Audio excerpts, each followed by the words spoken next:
So that's looking down the stairs of 7 Tointons Road. On the landing we have our bedroom, fairly ordinary.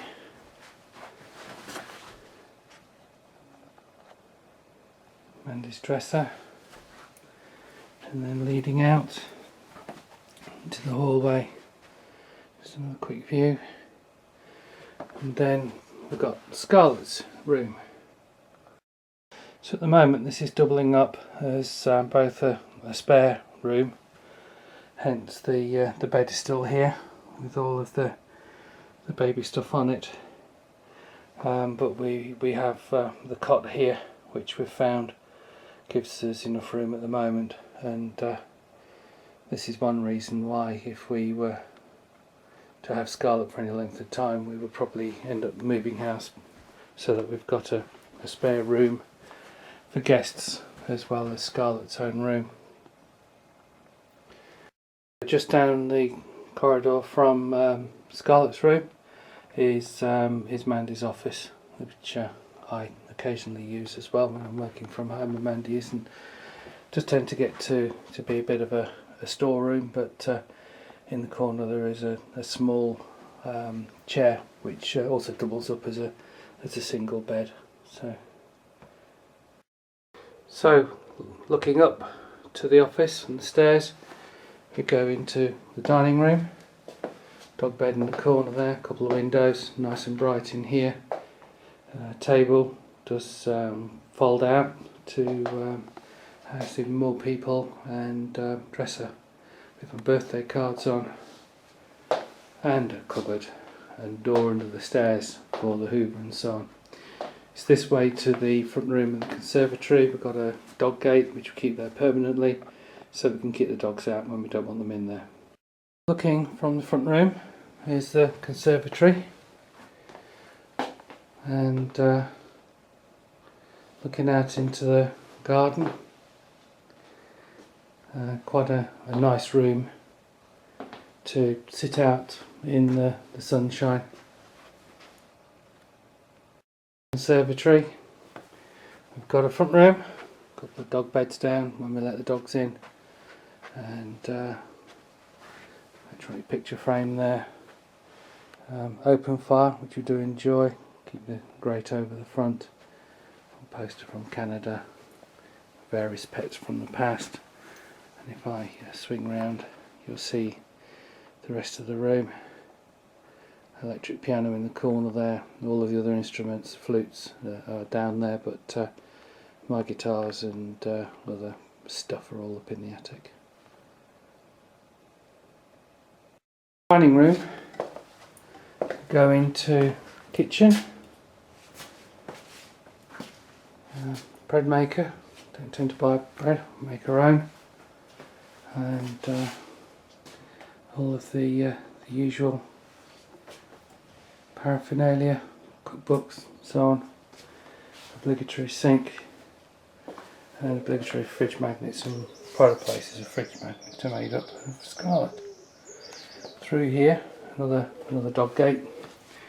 Through here is a couple of recycling bins, and we have the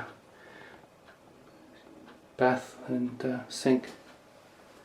There's a bath down there, and there's a shower up there, and here is that. So nothing particularly unusual. Called the Majestic, if anybody wants to know. Back at the kitchen again, and we have a porch area. This is where normally dog beds are. Normally the dogs would be in here, but this is really ideal for all the washing stuff and so on. And as I say, keeping the dogs when we're either not around or we don't want them around the house. So onto the garden. Got the patio here. Table's got its winter cover over. Dogs are all outside enjoying the sunshine. It's Jake the lurcher. He was a rescue, came to a skin and bone. Coco is also a rescue, but just came to us from Wood Green. The previous owners didn't want her anymore. Shona is a rescue foxhound. Again, another Wood Green dog. Came to us with quite a few issues. Wasn't ever a pet before, but is as close to a pet she's ever going to be, and loved by all. And so glad to have learnt so much from her. So here's garage. There's a small shed there with a freezer in. That's the outside of the bathroom, toilet, the porch. Over here is an area that we created that we can put the dogs when we want to keep them segregated away from everything. Also doubles up as a washing area. So there's a massive kennel that we can let the dogs use. So nice stout fences to keep them in. What we'll normally do is put them in there when people come, let them in the house, let people settle down, make it clear to the dogs that they're welcome and they've got absolutely nothing to do to help us to protect ourselves or them. We'll take care of them. This is looking out from the dining room. So there's a bird feeding station. Keeps us all occupied. Can be teeming with birds. And this is the front flower bed. In towards the distance, you can see the gate and the front of the house.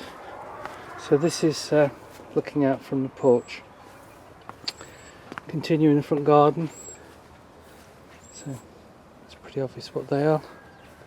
A little front area here, which Mandy really enjoys maintaining, and nice big hedge that keeps things nice and private, and a pond teeming with life. We learned so much about how life will just populate everything, and we built this, and within a few weeks it was just absolutely teeming with life, and be somewhere we'd need to make sure that Scarlet is kept safe from.